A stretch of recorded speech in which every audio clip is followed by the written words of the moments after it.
Hey guys, Huzzy bringing you another video. Now, welcome to another patch note breakdown. So, this is straight off the press, literally 9 minutes ago of me, this coming out. I'm recording it, and I should be able to get this out as today's second video. So, for you guys, tomorrow, the patch will be live, and you'll have all the information of what's changing. And I generally try to do that because, obviously, then it helps you the most for your games tomorrow. So again, we are covering patch notes more than we ever used to because you guys, I think for the people that are watching these, you do appreciate them. So if you can do me a massive favor, throw a like on the video and comment like what do you think of the patch after I've done the recording. So we'll play our little mini game in a second, but this is the summer update potentially for League. So patch highlights: is Kassadin getting nerfed? No. He's not going to, let's be honest. All right, so we've got buffs. We've got quite a lot of changes, actually. Akali is being buffed. Brand buff, Senna buff, Viktor buff, Volibear buff, not surprising, and Xayah. And then nerfs, Cassiopeia, Fiddlesticks, Trundle, Varus, and Yasuo. And we've got some new skins. We have High Noon Aurelia, High Noon Senna, and Hextech Nocturne. And if I'm not mistaken as well, there is a new loot event with this patch, and that is a High Noon loot event. And, reminding people, we do those loot videos, so expect that in the coming days when, you can see here, June 18th. Okay, so expect my loot video to happen on June 18th or thereabouts when these skins have been released. So, let's get into it. A lot of champion changes, and obviously some of them I'm a bit like, but worth noting again, all the champions that I've mentioned, the problematic champions, Echo, Sylas, Kassadin, they're not here. Again, so I don't know, dude. Again, Riot's balanced team, obviously they'll have their reasonings, and that is completely fine. Maybe it would be kind of cool if they said their reasonings, because it's not just me, by the way, who thinks these champions are a little bit overtuned. If you look at ban rates, these champions are getting banned a lot, and when they're not getting banned, they are getting picked nearly every single time. That should tell you the champion is a little bit, oh god.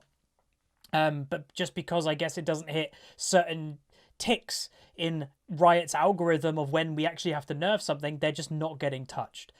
Anyway, though, Akali, first champion, is a Q damage increase buff to Akali. So Akali, she used to do with her Q, it used to do 25 base damage at rank 1, 125 at max, with a 0.65 a total attack damage scaling and 0.6 ability power. It has now been slightly buffed in terms of base damage by what looks to be a 5 base damage buff. But the bigger thing, I guess, is adding a 0.05 ability power ratio. So this is fine. This is a buff. It's a very minor buff. And worth knowing, let me know what you guys think. So last season, Riot was doing big changes all the time. And they have done for the last couple of years. They're doing big changes. Every few weeks, the game would feel very different. They backed out from that, and now it only kind of seems they're doing is these tiny little changes that maybe they need to kind of do a bit more stuff. I don't know, maybe the changes are a little bit too small nowadays. Let me know what you think, because the game, I don't know, for the past couple months has felt relatively the same. The strong champions are strong, the weak champions are weak. That hasn't changed much. So maybe they should do a bigger change, potentially. Brand, increased mana restore on a Blaze enemy takedowns. So, yeah, so basically just he gets mana back a little bit more, which is obviously always a nice thing. That's going to help his lane phase and all that stuff, which is good. And that is more based, by the way, a mid lane buff, because obviously as support Brand, you're not last hitting to get mana back and stuff like that with targets that are on fire with your passive. But in mid lane, where you actually are last hitting and you get the farm from your passive and all that, you will get the mana back. So that's a mid lane Brand buff. And again, I actually like Brand as a champion. Just for ages, it just hasn't felt worth to play him in mid lane when you just may as well play him bot lane. He does as much damage in bot lane as he does mid, so you can just take a different mid laner in mid and play him in bot, and you've got two carry kind of AP mages, and it's not that bad. In support, he doesn't, he scales of items obviously, but he's got burn damage and all that, percentage health, so he's not that reliant on items, so he's okay as a support. And he offers utility. He gives a stun and slows with Rylays with his ultimate and fire going everywhere. So that's in essence why you haven't seen Brand mid much.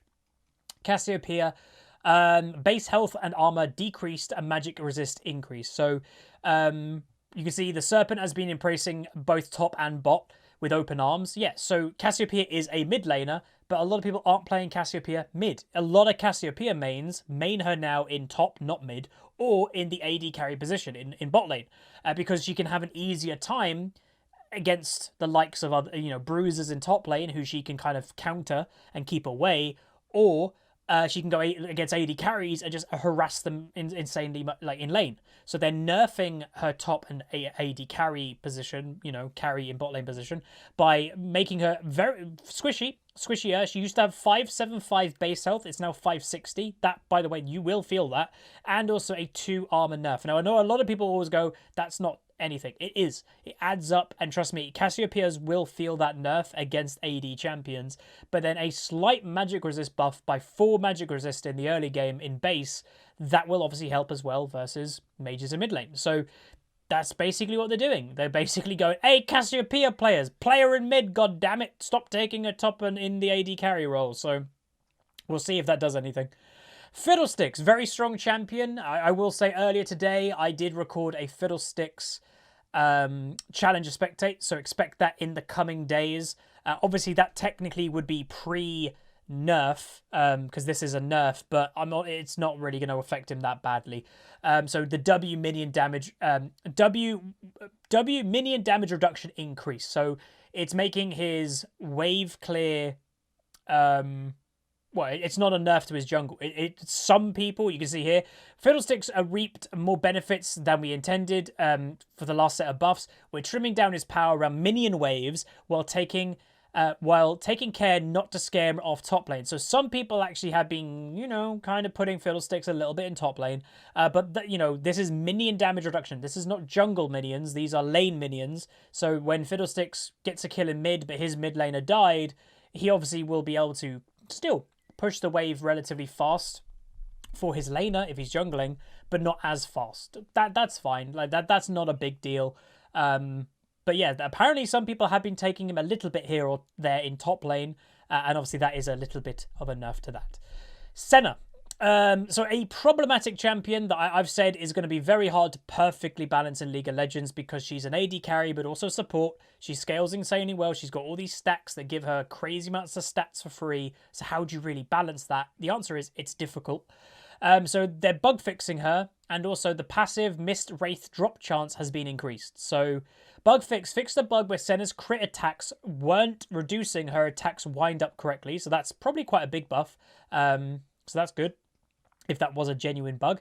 And then also, so the Mist Wraith drop chance, of her orb passives, I guess, used to be a 1.67% chance on minions that Senna kills herself. They are now upping that to 8.33. What does that mean? Well, maybe, again, it depends what Riot wants Senna to be. If they want her to be an actual AD carry, well, you've got to be careful with giving her a high drop chance of orbs, because if she's the AD carry and she's doing all the farming, the higher drop chance she has, she'll be getting all the orbs as well, with also all the farm. If you want to make a support, then you can up the drop chance, because the support is only going to last hit occasionally when she's got Targon stacks or whatever. So it seems here that people, by the way, have settled that she is a support. I personally haven't really seen people play Senna AD carry for quite a while. So it does seem that she has kind of gone into purely the support role, and I'm okay with that. I do think, she's still a weird champion, and I think she's always going to be. But that, I think, is Riot's kind of vibe, if I'm honest about new champions. A lot of them are kind of weird. Senna, Yuumi, they're kind of weird, interesting-ish play styles that push the boundary a little bit of what the role or what League of Legends normally does. So I think that's just what Senna is. Trundle, a very strong champion right now. So base health, mana, and mana regen rounded. So these little changes that Riot do occasionally. And the actual nerf here, W bonus movement speed decreased. So the rounded stuff, there's no point even mentioning. All this is making it look tidy on Riot's own spreadsheets back at base, right? So like, why was Trundle's base health 616.26? that's silly. Just make it 616. So again, it's not really worth mentioning this. Like, Riot legitimately could just do this to every champion in the game and not say a thing, because no one would notice. But they do. Again, by the way, they do these rounding of these champions when they're intending to do a different change, because they're changing something. They may as well do that too. But the actual nerf is his bonus movement speed, which obviously helps him in ganks, helps him in jungle clearing and walking around faster. He used to get 30% bonus movement speed at rank 1 and 50% at max rank 5. It's now 20% at rank 1, so actually a nerf by 10% at rank 1. And then it slowly kind of equalizes, and then it's actually a 2% buff by the time you get to rank 5. But it's only technically a buff here by rank 5. At rank 4, it's 44% now. It used to be 45%. But at rank 5, it's now 52% comparing to it used to be 50%. So it's just slowing down Trundle in the early game, in essence, which I think that's okay. He's very strong. When you actually look at Trundle, he can duel, he can fight a lot of things in the current meta. He gets very tanky, and his damage actually isn't that bad. If you guys watched the Duo Queue episode a couple weeks ago where I played Trundle, we wrecked that game. And just reminding people, Duo Queue with Vixie will be back very soon. If you guys didn't know, she injured her wrist that she potentially thinks she had early signs of carpal tunnel in her wrist, so she's just been taking it easy. She is back playing League of Legends now. She's obviously like getting her confidence level back, because she basically had a week off from playing League, and will be back playing in the next couple days. So hopefully you guys will enjoy Duo Q returning. Next up though, Varus. Again, another very strong champion at the moment. When I did a Varus game the other day, literally a comment was left on that video saying, why have I had, in my last 5 games, 4 Varuses? Well, the answer to that is, in essence, that's AD carry. So generally the way that AD carry, the role has always been, generally, is that there are usually 3 meta AD carries, and they work in a triangle. That if you play Varus, like, there's 3 AD carries that are always going to be played, and if you play one, you'll play the other, and they kind of counter each other. Varus is just one of these AD carries right now. Again, very strong, high damage, but obviously the weakness of him, well, 2 really, he's skill shot based. So with his harass build, it's about landing that arrow. That's practically all of his damage in mid to late game. Obviously his E does damage, but the long range damage is hitting that Q arrow with the lethality build. So if you're missing those arrows, the use of the build is, you have no use. Secondly, obviously, one of the other weaknesses of him is lack of mobility. So if you do get engaged on a lot, then you're going to suffer. If you get behind in the early game, it's very easy to snowball onto a Varus because he can't get away. So what they're doing is his attack damage growth, they're just rounding it. It used to be 3.11, it's now 3. Again, you won't really feel that much. But the actual nerf, his Q piercing arrow, the damage ratio used to be 1.1 attack damage with a 1.65 maximum. So I think the maximum, it depends, like, I think how long potentially, or how, like, the distance you hit the arrow potentially does more damage, something like that. So they are nerfing that by minimum 1 attack damage scaling and maximum a 1.5. No, 1.15? No, 0.15. There we go. Which, you know, it's a nerf. You will feel it a little bit because, you know, if you kill someone now with that scaling and they just died, well, now they might not die. So you will feel it a little bit. I still think he will be okay, though, personally, because maybe, you know, there is an argument that he is just too strong. Well, this will just make him strong. And, you know, in essence, he still has a minimum 1 attack damage ratio with his Q. So when you're building the full lethality build, which obviously gives quite a lot of AD, you know, you're talking that you have 300 maybe AD in mid to late game. Every arrow is just chunking people, and it's a relatively low cooldown when you've got 40% cooldown reduction. So I think he'll probably still be around. Viktor, very fun champion, very strong in aspects, but also has his weaknesses, you know, namely, again, like Varus really, lack of mobility. So it's very easy, if you get behind on Viktor, it's very hard to recover, but it's very easy to camp a Viktor and just shut him down. But his damage isn't bad. So what they're doing with him is Q discharge damage ratio increased and shield ratio is increased. 2 buffs, lovely. So the Q discharge damage, so I believe that's like well, just pressing Q on somebody, and then obviously you get the empowered auto attack. I don't know which is that for.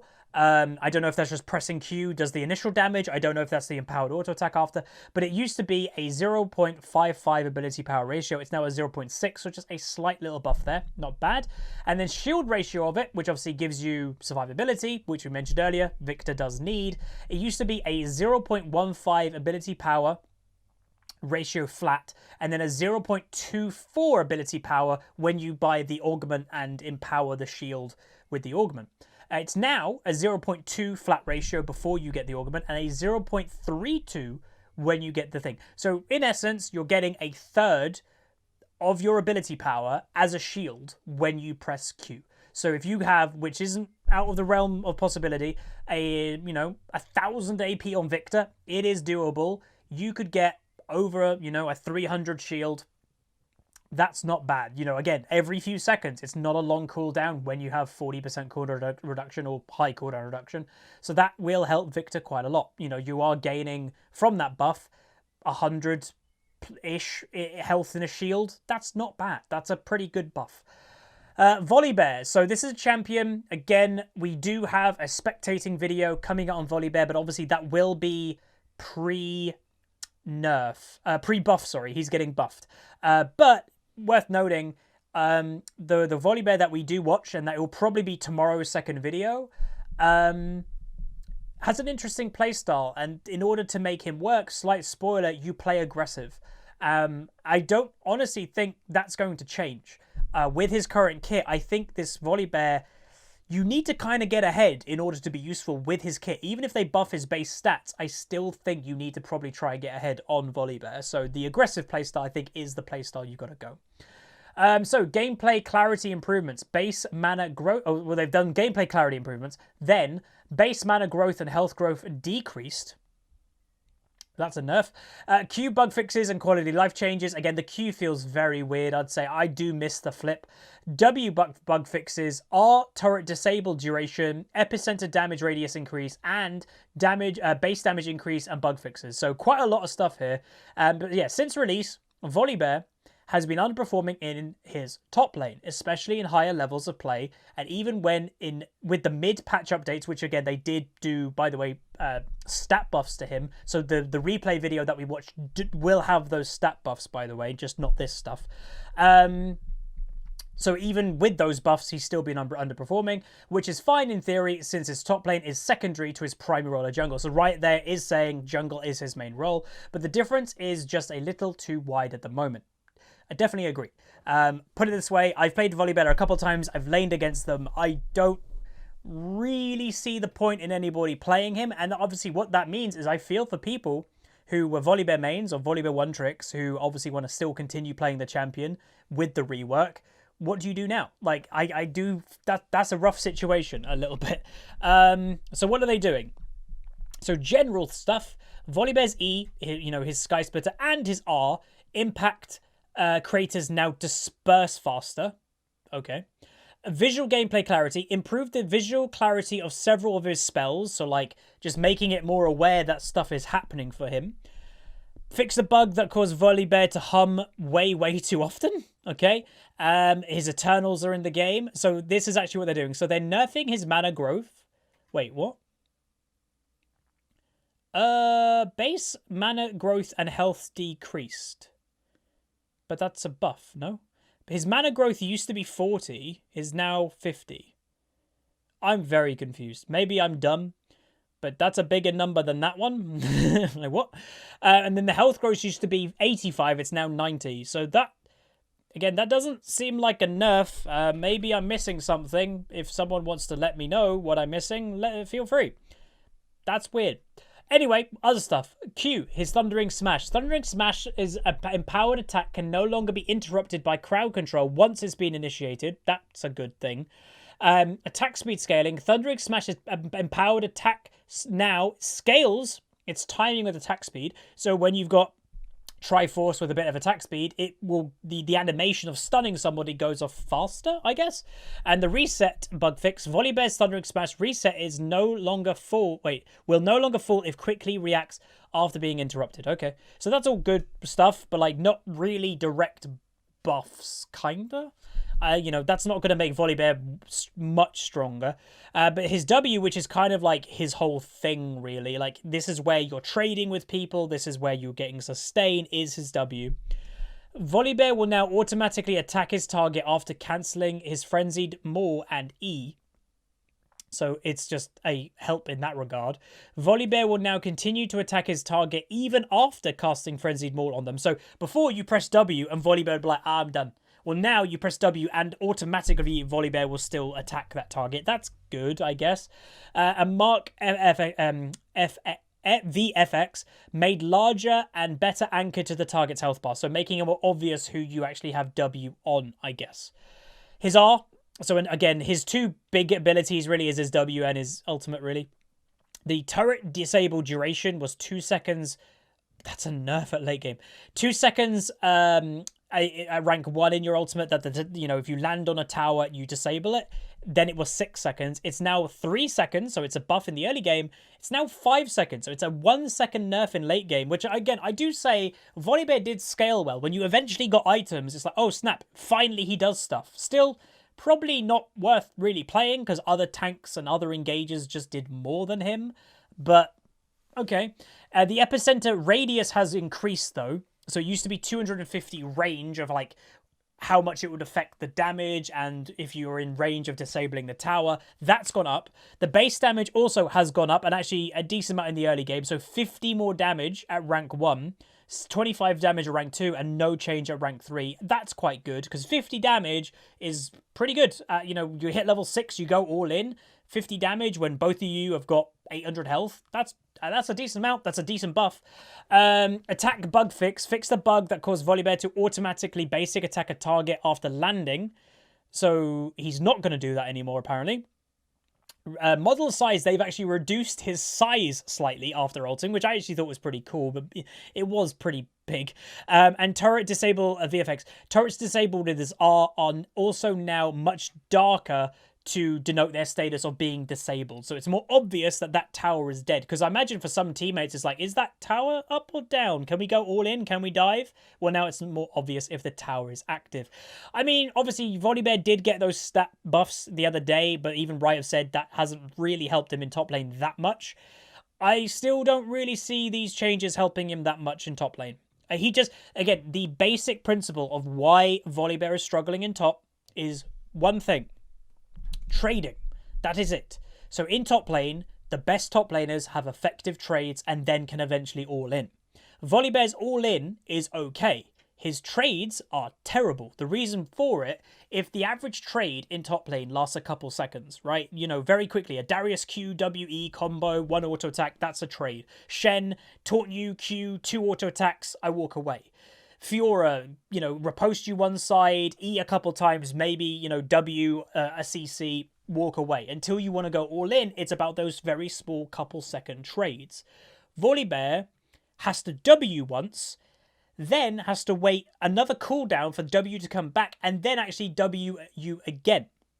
So usually in a trade with Volibear, yeah, he can W you once, but by the time, oh, snap, I need to W again for the bonus damage and also my sustain for healing, the trade's over. The other top lane has just walked away. So Volibear in an actual trade that's not an all-in never can get his second W off, ever. So that's the problem. It's like, I think if they fixed that, it would probably help quite a lot. Xayah, so I like Xayah as an AD carry. I actually really, let me know what you guys think if you want. I actually like when like they release Xayah Rakan. Like it was a very interesting concept of these two champions that you can play together and there's a benefit to do so, but they are also individually strong. I like that, and I'd wish Riot did more of it. It's an interesting concept, and obviously next month, by the way, July, we are getting the release of that Deer jungling champion and also the new assassin. And, you know, there's a lot of rumors going around in the circles, and some people are like, they must be linked. Why would Riot be releasing two champions at the same time unless they were linked? It's the same as Xayah Rakan. And the ongoing rumor theory at the moment is, what if the deer, which they kind of rumored is all about sleep and everything like that, basically woke up Yasuo's dead brother and brought him back from the death? That's kind of cool, but we'll see. So Xayah, our base damage increased. That's it. So the base damage used to be 100, then up to 200. Wow, that's a big buff. Whoa. It's a 25 damage buff at rank 1. It's a 100 damage buff at rank 2. And it's a 175 damage buff at rank 3. That is considerable. That's a big buff for just raw damage. That's not bad at all. Wow, that's not bad at all. Yasuo, so a champion, this some people will be like, finally. So to many people's lists, you know, we all have our lists of what champions we think are good, bad, what needs to be nerfed, buffed. I imagine Yasuo is on a lot of people's lists. Personally, Yasuo has not been on my list. Yes, he's a strong champion, but the average Yasuo outplays himself more than the actual champion is strong. They just throw the game. So, but in the hands of a good Yasuo player, he obviously is quite difficult. The health, his base health has gone down by quite a lot, nearly 30. That's actually quite a big nerf. For early game, he's going to feel a lot squishier. His passive, so the shield, how big of a shield he gets, though, has gone up. So yes, he's got reduced health, but the shield has gone up by a little bit. So in essence, yes, well, it means like when he has a shield up, he's not as squishy. Well, he is still squishier than he used to be, but you need to have your shield up. So this actually will be, if you get Yasuo's shield down, then you should go for him because he's even squishier than he used to be. Just take care of his shield. And then Wind Wall, the ability that arguably is Yasuo, really, and what makes him annoying and what denies so many abilities in League is Wind Wall. It's a 26-second cooldown at rank 1, going down to an 18-second cooldown at rank 5. They've changed it to be a 4-second nerf in the early game, so it's a 30-second cooldown, but it's staying the same in late game. And if I'm honest, I'm okay with that. Again, I don't see Yasuo as a massive problematic champion, personally, but he is very annoying to lane against, especially if you're playing a skill shot champion. And yeah, Wind Wall, it's a long cooldown, 26 seconds, but a 4-second nerf, it's considerable. Like, you know, if you kind of time it in your head to go in on Yasuo and you know he doesn't have Wind Wall, but now it's even easier because it's a pretty, you know, that's a long cooldown, 30 seconds. So it might be a bit easier to lane versus Yasuo on some champions. So overall, this is probably a good thing for most people. Runes, approach velocity, so we're now moving away from champions again. So far, I'm okay with pretty much everything they've done. I still think there are some champions that are missing, though, from nerfs. I'll try to rush through this because this actually is going quite long. Approach velocity and unflinching have very low pick rates and an initiative functionality. The goal is to broaden them so more champions can use them, while also making them simpler so each rune is more understanding. So we'll ignore what it used to do. It now does, though, gain 7.5 bonus movement speed when moving towards a movement impaired enemy champion. Increase to 15% if you were the one who impaired their movement. That's pretty good.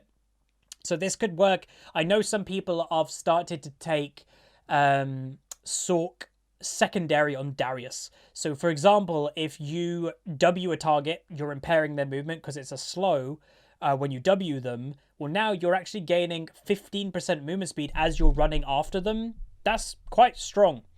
I definitely could see more people taking this, definitely. Next up is Guardian. So Guardian is actually very powerful right now. So the tether range with Guardian has actually gone up. So I presume they're going to be nerfing its effectiveness here if they're doing that. Trigger conditions. So any damage taken would trigger the shield.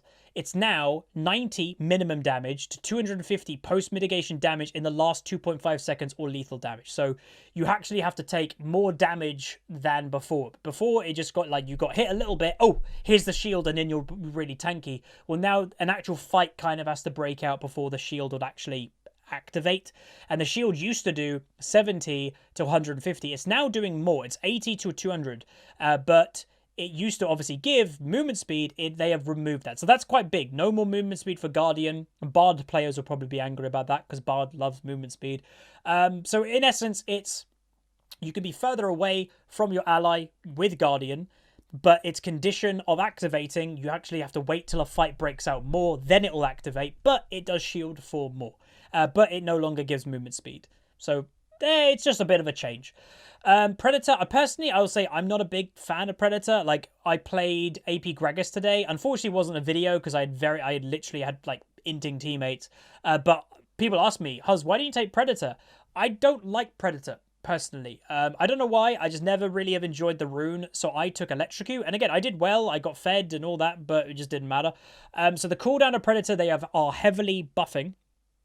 So it used to be a 150-second cooldown in the early game, 100-second cooldown in late game. It's now 100-second at the start and down to 70. So that's pretty good. Damage-wise, though, because of that, I would presume nerfs. Yeah. So because you can use it more often, they are nerfing its damage technically by quite a bit. So roughly half of the damage it used to do before. Well, it is half. Active is no longer disabled for the first 150 seconds. So yeah, you can use it as soon as you get boots, I guess, in the game. You get first blood by boots. You can use it straight away. You don't have to wait. That's cool.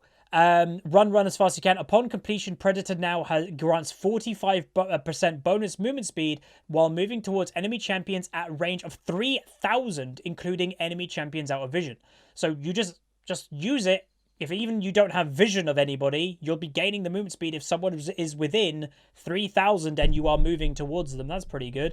They're getting rid of the channel interruption for it. And now this one, Charlie That Hurts, that's a bit my finger reference. Predator now only deals damage and ends the hunt against enemy champions. Isn't that quite obvious? Am I missing something there? And the duration of it, though, has gone down. So it used to last 15 seconds. It's now only lasting 10. Yeah, so it's again, it's another change. You can use it more often. So this is a more aggressive Predator because you can use it more often, but it just does less each time you use it. I'm okay with that, personally. Taste of Blood, they're just changing how it looks. Unflinching, they're just changing it, as I mentioned earlier. Gain 10% slow resist and 10% tenacity. Gain up to 20% more slow resist and tenacity based on missing health. That's pretty good for tanks, actually. Like, hell, Alawi might love that. Alawi's obviously main weakness is slows and tenacity, so 20% that when Alawi is low health, which a lot of the time she is low health when she's fighting, that could be pretty good. Summoner spells, Ghost, so I've heard this is a buff. Ghost movement speed now activates instantly. So before Ghost, you used to be a ramp up that you got your movement speed over time and it slowly built up. Now you just instantly speedy. So that's actually scary for Darius a little bit. Ghost increased movement speed duration now extends by 4 to 7 seconds. Levels 1 to 18 when you get a takedown. Oh, if you get a takedown while you're using Ghost, it extends how long Ghost... Oh my god, that is such a Darius buff. Holy moly. Worth knowing, though, the movement speed itself has gone down, and the cooldown of it has gone up. So it used to give 28% movement speed to 45. It now gives 20% to 40%. So it's slightly slower than it used to be. But again, you get the movement speed instantly, and you get an extension if you get a takedown, which obviously a takedown is a kill or an assist. If you get a takedown, it lasts another 4 seconds minimum, 7 seconds at maximum rank, but it is a longer cooldown. So it used to be 180 seconds cooldown, it's now 210, so a 30-second nerf to how often you can use it, which obviously that's a nerf, but it seems pretty good, so that's not bad at all. Elemental Train, pushing the terrain a bit further in the gameplay scope. So they just added blast cone. Okay, so here we go. So they've added new blast cones near each tri-bush near Gromp. They've added new blast cones near the wolf camp. They've added blast cones at the front of each base's gates. Oh, wow. So you can hop over the base's gates if you want to follow people. And there's now blast cones in the alcoves. Jesus, that's a lot of blast cones. Again, reminding people the blast cone is the plant that you can, if you're in the range of it, you can activate it and either you can have like a hop or you can blow the enemy team away. Again, I'm still on the fence if I like plants or not, if I'm honest. I've always been a bit weirded out by them. They're a bit gimmicky for me, but okay, that's a lot of new ones. So that's going to take a little while to adjust to. And then Cloud Terrain added Scryer's Bloom in front of each player's gate. So this is the Cloud Dragon, which the Cloud Dragon of how it changes the map has always felt the least, right? It's a movement speed buff in the Dragon Pit and also near your buffs. That's it. And I was like, that's kind of lame. So they're now adding a movement speed buff in front of in front of your gates. So again, the gates near your base are obviously the gate that as an allied champion you can move through the wall near your base. Those. So there's now movement speed when it's a cloud map. There's now those. And then also in front of each tri-bush at the river. So in bot lane, the tri-bush near the dragon pit, and in top lane, the tri-bush near the baron pit at the top. There is also now movement speed there too. Finally, cloud speed zones now grant 35% movement speed if you are out of combat versus champions, increased from 20%. So you're even faster in these movement speed zones. So really, they're trying to just give more impact to how fast you feel when it is a cloud map. Like the cloud dragon map should be everybody is just flying everywhere around the map, and I definitely think this will definitely add to that. There's more zones for being fast, and you're also faster in them, so that's good. Bug fixes we don't really go through, and the new skins again: High Noon, Senna, Aurelia, and Nocturne. And they're also giving chromas to High Noon Fiddlesticks. But there we go. That is the patch. Quite a lot of stuff, actually, in this one. Again, a lot of stuff, but just little changes. It would be nice if they do bigger changes maybe more often. I actually miss bigger changes because it did kind of spice up the game a little bit. But hopefully you guys enjoyed this patch note video. Went quite long today. If you guys did enjoy, though, throw a like on it, throw a comment. Let me know what you guys think about the patch. And I'll see you guys next time. So again, like, subscribe, comment below. See you guys next time. Peace.